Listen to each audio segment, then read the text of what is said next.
10 Min con Jesús, América Latina. Señor mío y Dios mío, creo firmemente que estás aquí, que me ves, que me oyes. Te adoro con profunda reverencia. Te pido perdón de mis pecados y gracia para hacer con fruto este rato de oración. Madre mía Inmaculada, San José, mi Padre y Señor, Ángel de mi guarda, intercedan por mí.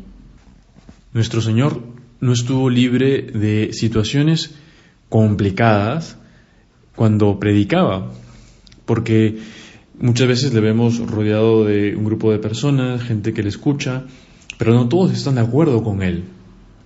Ya nos cuenta San Juan en una ocasión cómo ante ese discurso, esas palabras del Señor sobre el pan de vida, después de haber multiplicado los panes, y de hacerles ver que Él les va a dar, que nos va a dar un pan que dura para siempre, que es para la vida eterna, y haciendo, por tanto, referencia a la Eucaristía, al final hay gente que no cree en Él y que se separa del grupo de los discípulos.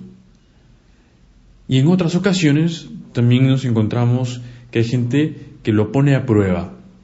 Encontramos a ese grupo llamado fariseos, los fariseos, esa secta, esa facción del judaísmo que es más observante, quiere cumplir todo lo que manda Moisés, incluso más, una lista de cosas que ellos han hecho para cumplir la ley a la perfección.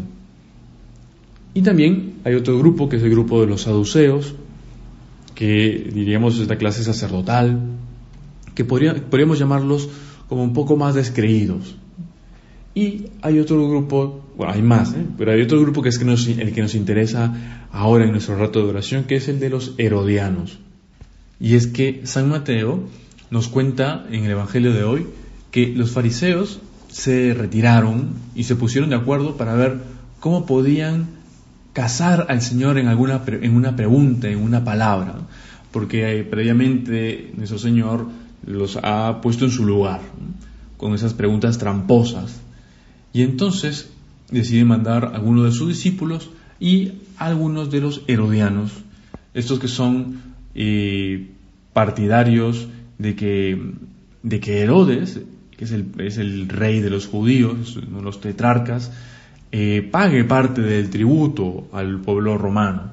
Y también son un poquito descreídos, semejantes a los saduceos.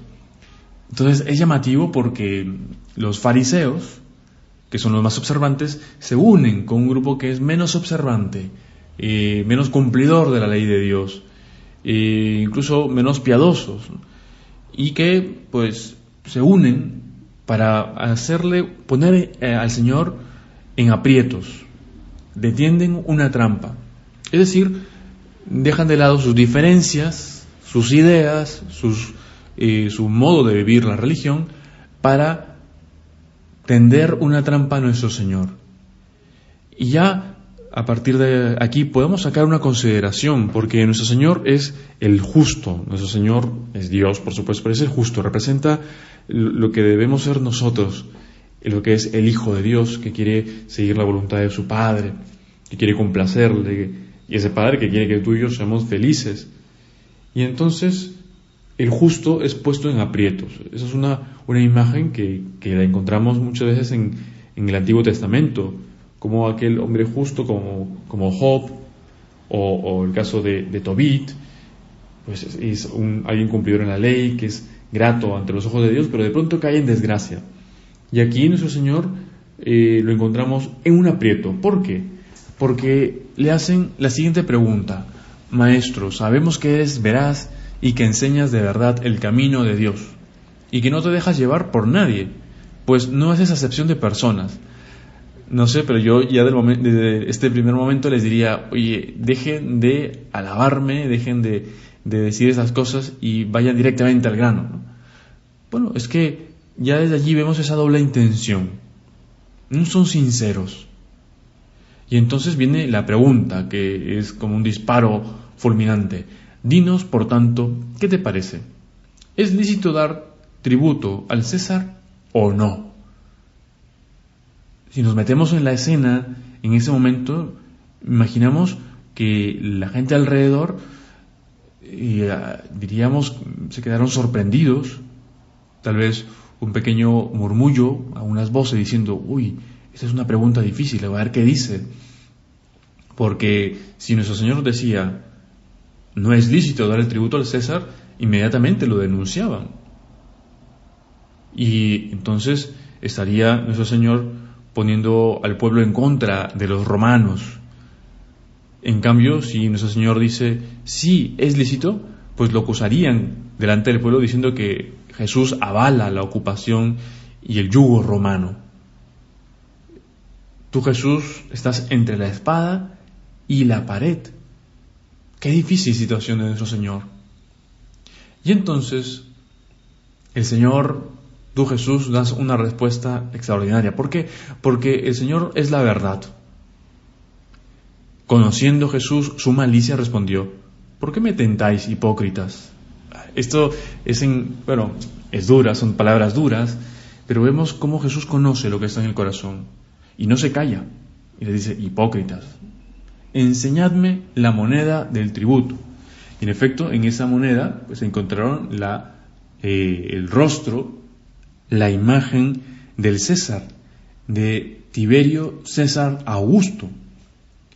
Y entonces Jesús, al ver la imagen, les pregunta, ¿de quién es esta imagen y esta inscripción?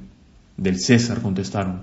Entonces les dijo, dad pues al César lo que es del César y a Dios lo que es de Dios. Con esta respuesta nuestro Señor deja claro que por justicia debemos cumplir con lo que nos manda la ley, con lo que nos mandan las autoridades, bajo ese principio de racionalidad, de justicia, del bien común, y al mismo tiempo, sin ponerlo por debajo, nuestro Señor nos dice que tenemos que dar a Dios lo que es de Dios. Es decir, que no mezclemos esos dos ámbitos, lo que es ese poder terrenal, ese poder civil y ese poder que es de Dios. Porque tu reino, Señor, no es de este mundo. Y eso lo has dicho a Poncio Pilato. No es de este mundo.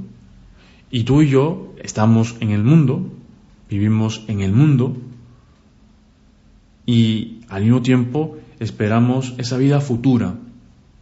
Es aquí donde nos debemos santificar. Es aquí donde tenemos la oportunidad para pedir perdón, para una y otra vez comenzar y recomenzar, para arrepentirnos de esos pecados, para hacer esos propósitos de cambiar. Por tanto, el Señor, con esta respuesta, también nos plantea a ti y a mí una pregunta.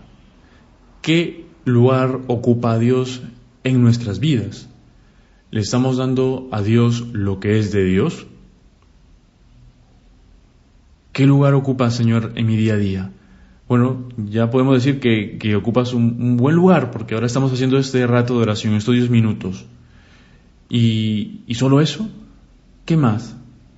También le ofrecemos a Dios nuestro trabajo, nuestro estudio, como también esas contrariedades, esas molestias, también esos ratos de descanso, esos ratos de familia. ¿Qué lugar ocupa el Señor? Sobre todo en algunos países en los que todavía la pandemia, que continúa la pandemia, que continúa la cuarentena, y a lo mejor no se abren las iglesias, ¿no? Y no, pues, corremos el riesgo de que nos hayamos acostumbrado a estar sin el Señor sacramentado, sin los sacramentos como la confesión. Y Señor, no queremos eso. Queremos estar a tu lado.